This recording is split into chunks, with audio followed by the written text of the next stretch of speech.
Trump mudou o jogo. Moraes está cercado.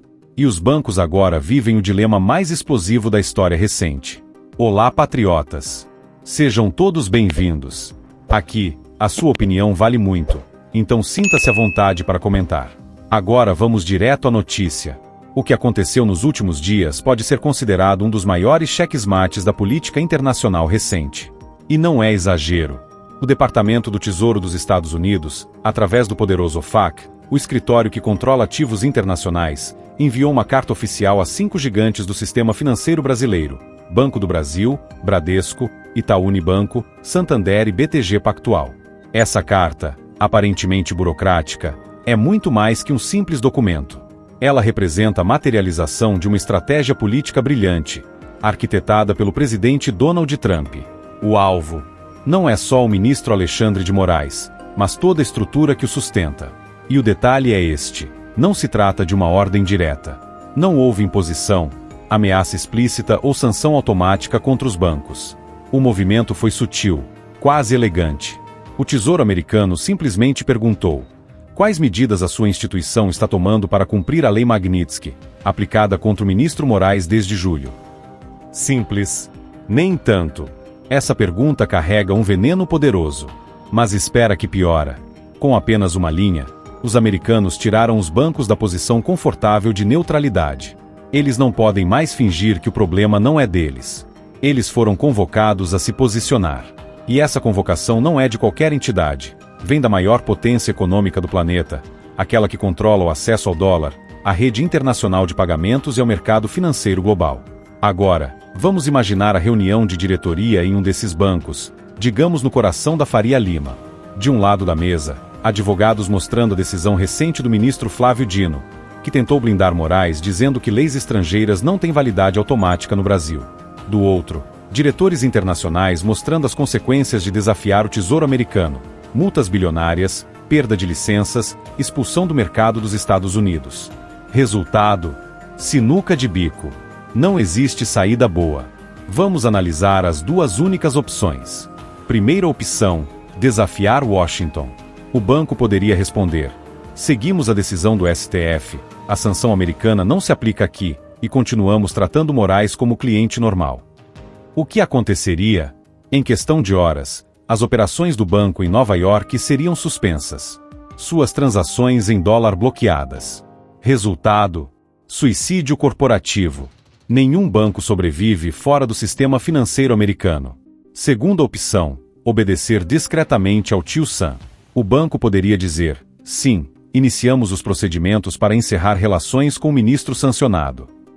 Isso protegeria o banco internacionalmente, mas deixaria claro que a instituição abandonou um dos homens mais poderosos da República Brasileira. E não de forma implícita, seria uma confissão por escrito. Ou seja, de qualquer forma, Moraes perde. O que você vai ver agora é inacreditável. A jogada de Trump transformou os bancos brasileiros em instrumentos de pressão. Não é mais o governo dos Estados Unidos quem diretamente sufoca Moraes. São os próprios bancos brasileiros, por sobrevivência, que serão obrigados a cortar laços com ele, encerrar contas, bloquear cartões, cancelar linhas de crédito. É uma humilhação pública e lenta. Um ministro que antes mandava e desmandava, agora será tratado como cliente de risco. É a lógica fria do mercado substituindo a arrogância de quem se achava intocável. E repare no detalhe: a decisão de Flávio Dino virou pó.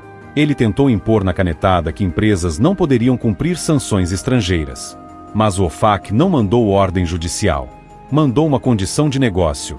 Quer brincar no campeonato global? Siga as regras. Não quer? Jogue sozinho na várzea. E essa parte poucos comentam.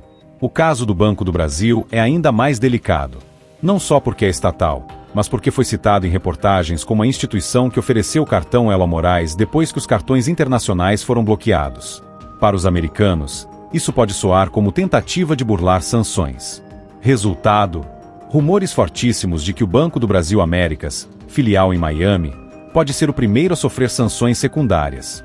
Se isso acontecer, será um recado claro para os demais bancos: quem tentar proteger Moraes, paga o preço. Agora, olhemos para o impacto político. Nos bastidores de Brasília, a notícia caiu como bomba. Deputados e senadores já comentam que o Brasil corre risco de isolamento caso insista em desafiar as regras internacionais. O Planalto, por sua vez, tenta vender a narrativa de defesa da soberania nacional. Mas na prática, todos sabem que é teatro. Nenhum banco, nenhuma grande empresa arrisca ficar fora do sistema financeiro global.